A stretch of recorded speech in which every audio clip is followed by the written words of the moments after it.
Mais ma mère était bien, soi-disant, elle suivait bien les lois. Et bon, moi je suis de 70, mais elle m'a donné quand même un nom italien parce qu'elle avait encore peur des lois fascistes. C'était une loi fasciste. Mais bon, pour les amis, c'est Patricia, c'est plus facile à dire.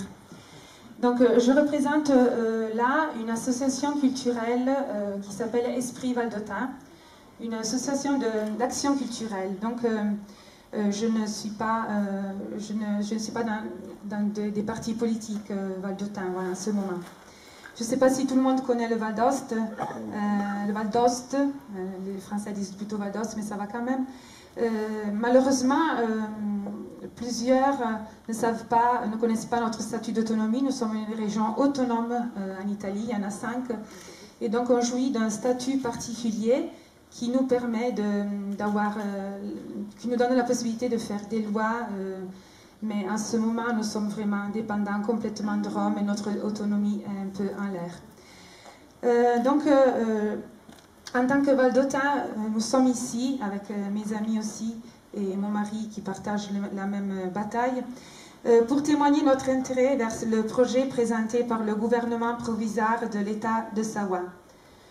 Nous sommes des observateurs, mais sachez que notre cœur est avec vous.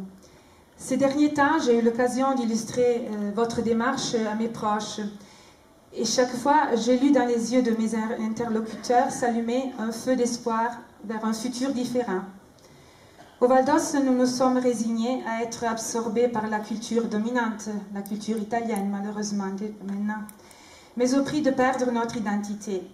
Et pourtant, quand nous venons à Savoie pour rendre visite à nos amis, il faut peu de mots pour s'entendre vraiment bien.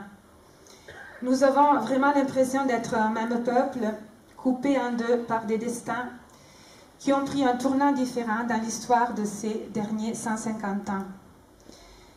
En ce moment, je parle au nom de mes compagnons de bataille, mais tristement, je dois vous avouer, donc avec un énorme chagrin, que mes propos ne sont partagés que par une minorité de Valdôtains.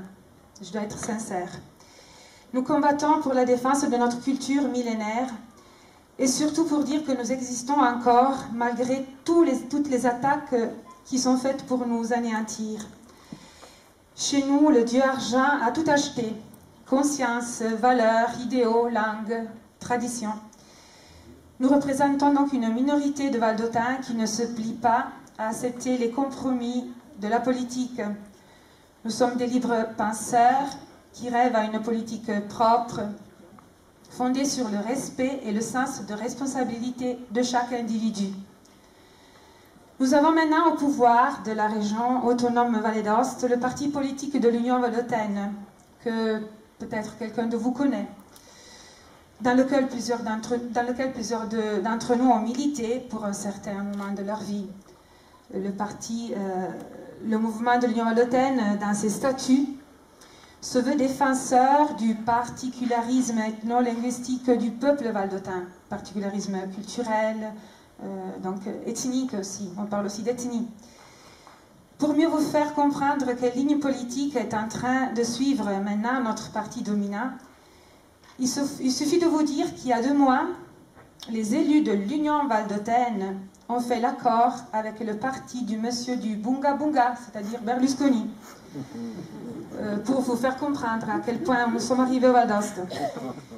L'Union valdôtaine a donc signé ce contrat, bien sûr, pour s'assurer les faveurs du colonisateur État italien.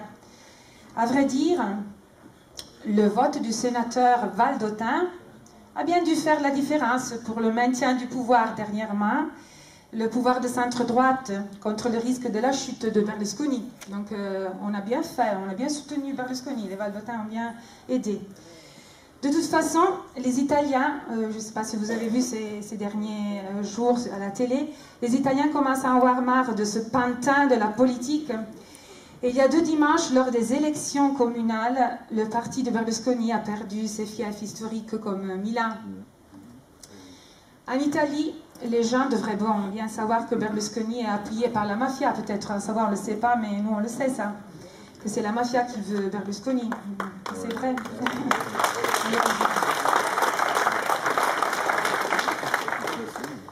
Difficile donc pour nous, Valdôtains, de croire que les élus de la majorité valdôtaine soient engagés en ce moment à défendre les droits et la particularité du peuple valdotin.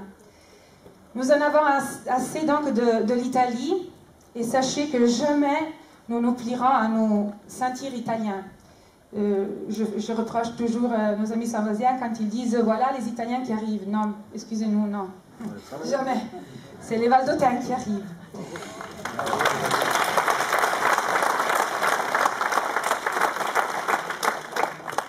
Je pense que vous savez bien, ici, les Savoisiens, vous savez bien que l'identité ne peut pas être imposée. Le concept de nation étant bien loin de celui d'État. Quelle est ma nation? Sûrement pas celle d'Italienne, vous l'avez bien compris. C'est que quand la maison de Savoie s'est effondrée, le Val d'Aoste s'est trouvé dans un cul-de-sac, perdant tous ses repères. Et je vais vous lire là un extrait d'un journal L'Indépendant. C'est un journal valdotin. La date de cet article, c'est de 7 juin 1860. Enfants de la même monarchie, descendants des mêmes races, vivant au souvenir de la même histoire, parlant la même langue, les Savoisiens, le journal de l'époque disait bien Savoisiens, et les Valdotins ne devaient pas être divorcés. La Savoie était la sœur aînée de la vallée d'Aoste. Ainsi, quand la nouvelle de l'annexion de la Savoie à la France vint retentir dans nos montagnes, plusieurs se demandèrent si, en face de l'indivisibilité historique des deux provinces d'Aoste et de Savoie, nous n'eussions pas été appelés à la continuer sous le colossal empire de Napoléon. Notre population profondément attachée à la glorieuse monarchie de Savoie, mais les conseillers de la couronne sont tellement occupés à regarder ce qui est situé inférieurement au Piémont qu'ils perdent de vue ce qui est situé supérieurement. La vallée d'Aoste sera noyée comme un atome dans le vaste royaume italien qui ne va pas tarder à se constituer. Pour nous, fils de race franque, cette question italienne ne nous passionne pas grandement. Nous pouvons dire avec l'Achille de Racine « Et que m'a fait à moi cette Troie où je cours ?» L'Indépendant, 7 juin 1860.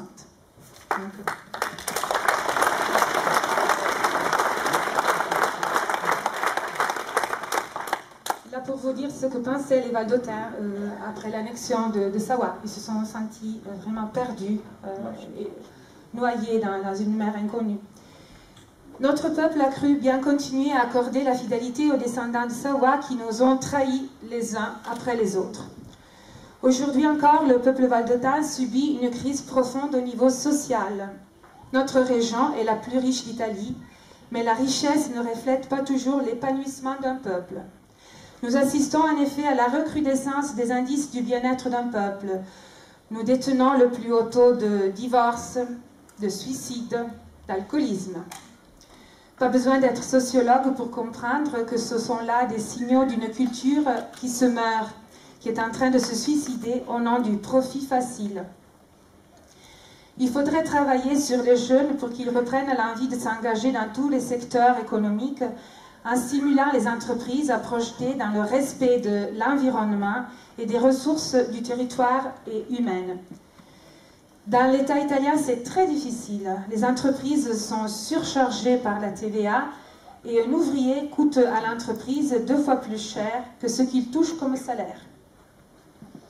Je ne sais pas si en France c'est plus ou moins la même réalité, mais encore pire, 3 fois. Bon. D'ailleurs, il est inacceptable que chez nous, la région autonome Val d'Aoste, le gouvernement valdotin, fasse des projets que pour aider les extracommunautaires, les ex-toxicomanes, les ex-prisonniers.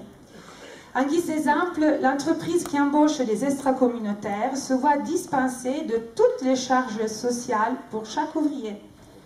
En conséquence, les entreprises sont bien motivées à embaucher toutes ces catégories de personnes. Résultat, les Valdotins, et les Italiens aussi bien sûr, restent sans travail. Peut-on supporter ça? La liste de nos mécontentements est bien plus longue, sachez-le, mais nous sommes conscients qu'il ne faut pas seulement se plaindre. Nous sommes là pour voir si quelque chose peut bouger et quel rôle pourra avoir le Val d'Aoste dans cette nouvelle configuration territoriale. Si les conditions seront favorables, il faudra contacter les élus du Conseil de la Vallée, mais surtout préparer le peuple à envisager cette nouvelle agrégation territoriale. Je demande là qu'un grand travail de formation et information soit mis en œuvre, car comme ça se produit en Savoie aussi, je sais, après 150 ans de colonisation culturelle, notre peuple ne connaît plus son histoire. Et si on ne sait pas d'où l'on vient, il est difficile de savoir où on veut aller. Nous soutenons donc le gouvernement provisoire de Savoie dans l'espoir que le Val d'Aoste puisse un jour en faire partie. Un espoir.